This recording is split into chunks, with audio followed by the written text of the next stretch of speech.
To gentlemen, I recognize gentleman from California, Representative Takano. Thank you, Mr. Chairman. First of all, I want to associate myself with the remarks of my colleague, Suzanne Bonamici. I know of no member who exemplifies more the principle of Takano alone than her, to repair the world. And I saw some rolling of the eyes, which is, of course, people are entitled to their opinions, and we in our country have different viewpoints. And we must seek not only tolerance, but encouragement of a difference of a point of view. I, too, condemn anti-Semitism unequivocally. I condemn Islamophobia unequivocally. I condemn all discrimination based on religion. And universities must set that principle.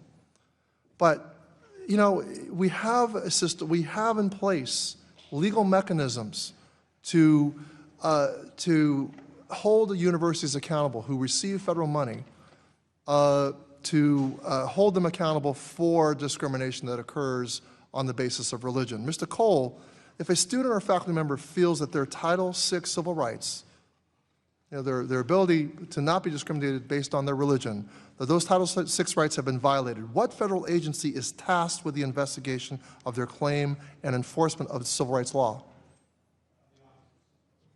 The Office of Civil Rights of the Department of Education. So the Department of Education's Office of Civil Rights, which prior to the Trump administration was the largest federal agency tasked with the enforcement of civil rights in the country, and that would include Title VI rights which involve religious discrimination. That's right.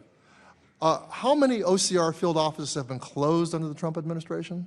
My understanding is 7 of the 12, so more than half have been closed. 7 of the 12. In the remaining offices, we hear anecdotally that some attorneys are being tasked with up to 300 cases per staffer. How long typically does one case take to get resolved? It can take a very long time to get resolved, and if you cut the staff in half, it's going to take twice as long. And why does it take so long? You mentioned earlier in your testimony. It takes so long for a couple of reasons. One is you actually have to look at the facts. Not make broad allegations, as this committee seems to do, but rather look at the actual facts of what happened, assess both sides of the story, not just one, then make a determination as to whether it is actually discrimination. Then, if it actually constitutes discrimination, then you go to the university and you say, how did you respond? And if the university responded by holding a hearing and making an assessment, that no violation has occurred. Only if the university was deliberately indifferent, ignored the violation, and an established violation, is it responsible. So you have to actually have a fair hearing. You have to look at the facts.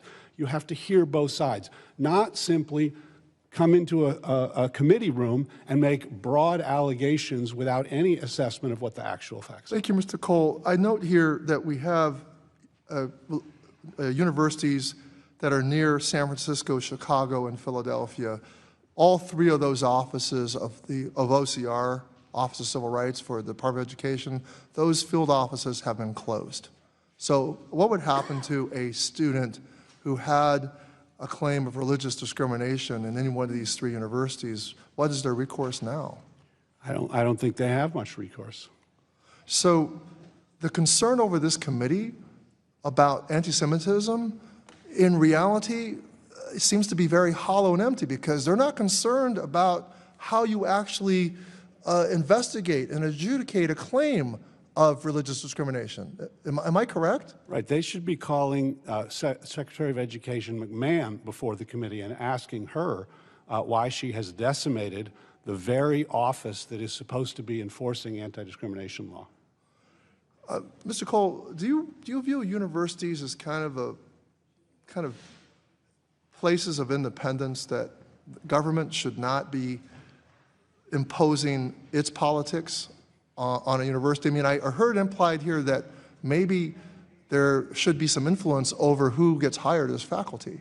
Yeah, and not only do I believe that, But the Supreme Court believes that. It has said that academic freedom is a special concern of the First Amendment, and what academic freedom means is that government officials, including members of Congress, don't have the power to decide that a particular university has too many liberal professors or too many conservative professors. That is for the university to decide. It does not empower members of this committee to complain about DEI programs that they don't like. That is for the university to decide under academic freedom, under the core principle of the First Amendment, that universities make these decisions, not politicians. I yield back. Thank you. I thank the gentleman. I now recognize the gentlelady from New York. Thank you, Mr. Senator Chairman. Stefanik. Thank you. A question for each of you. Is calling